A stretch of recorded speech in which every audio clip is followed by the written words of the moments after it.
Hi mga guys, so dito tayo sa ngayon. So matagal na akong hindi vlog vlog. So may idea po tayo.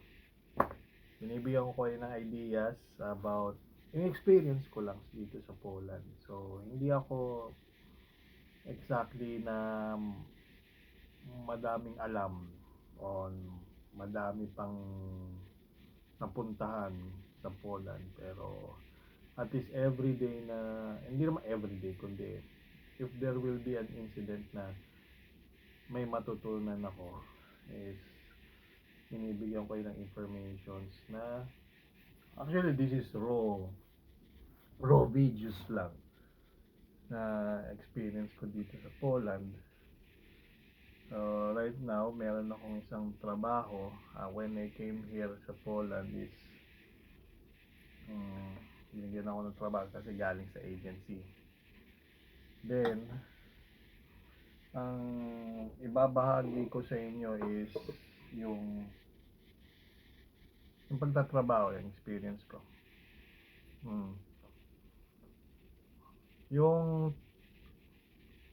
pagtatrabaho mo is may mga cut-off. Tapos meron yung mga date na last date ng ano mo, tapos yung salary. Ang nangyari sa akin is almost 2 months ang pinatrabahuan mo without wala ka, hindi ka bibigyan ng company. Dapat yung baon ng budget mo papunta sa Poland is good for 2 months or more.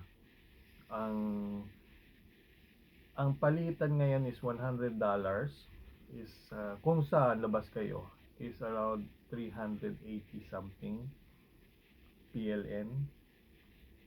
Then kapag sa airport, huwag kang magpapapalit sa airport dahil bibigyan ka nila ng 317 something like 20 something like this. So malaking difference ang palitan.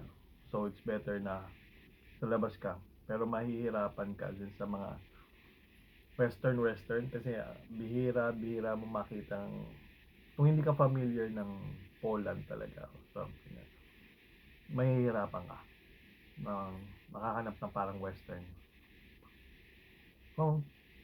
Sorry kasi pinapapak na lang to. Nagutom na siya ako. Yun nga, about yung sa topic natin is yung salary. Titiis ka ng work mo for 2 months, then ibibigay sa'yo yung first month. May pondo silang 1 month. And then,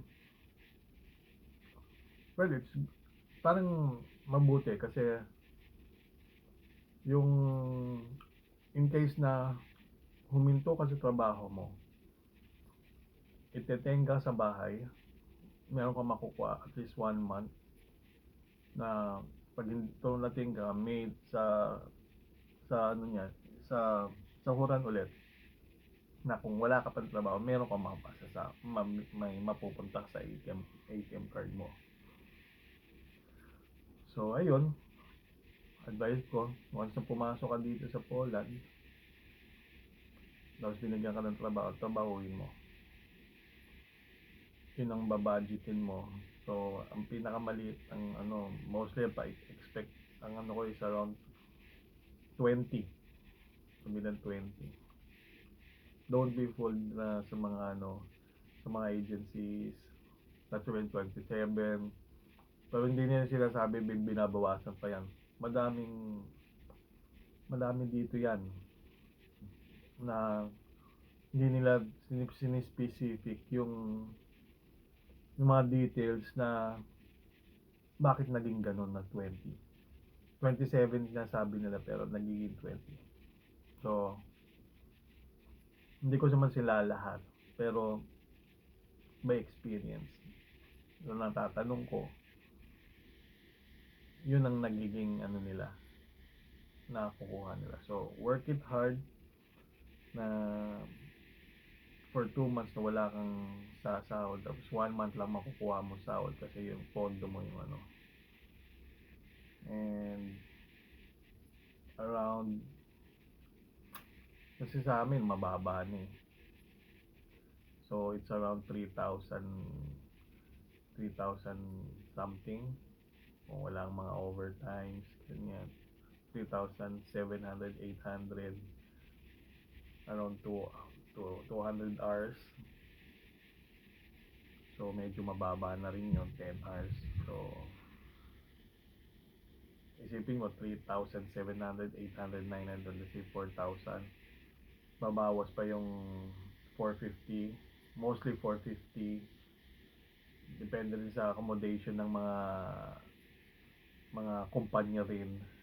So some accommodation is sikip-sikipan kayo, pero magbabayad ka ng 450. May mga accommodation na binibigyan ka ng malaking accommodation. So at least may idea kayo. And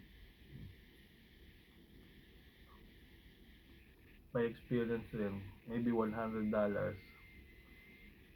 sa pagkain mo in 1 month, kukulangin yun. Medyo mahal yung presyuhan kapag i-convert mo, pero kapag dapat na may tatrabaho ka na, medyo ganun na, medyo nakukuha mo, okay naman. Maybe budget mo is a month 500 PLN. Siyempre medyo hindi mo makakain yung talagang gusto mo once na gusto mo yun, yung cravings mo, wala pang pambili ng mga abubot mo. So budget ka ng 1,000 PLN, it's around 300, $300. Medyo okay na yon. Lahat na ng loob mo pwede mo ano, hindi naman lahat, basta at least nagagawa mo, at least mayroon ka pang trabaho habang hindi lang yung tipong bakasyon ka lang, yung tipong bili ka lang, pero dapat may tatrabaho ka, at least hindi mo naiisip yung gastos mo.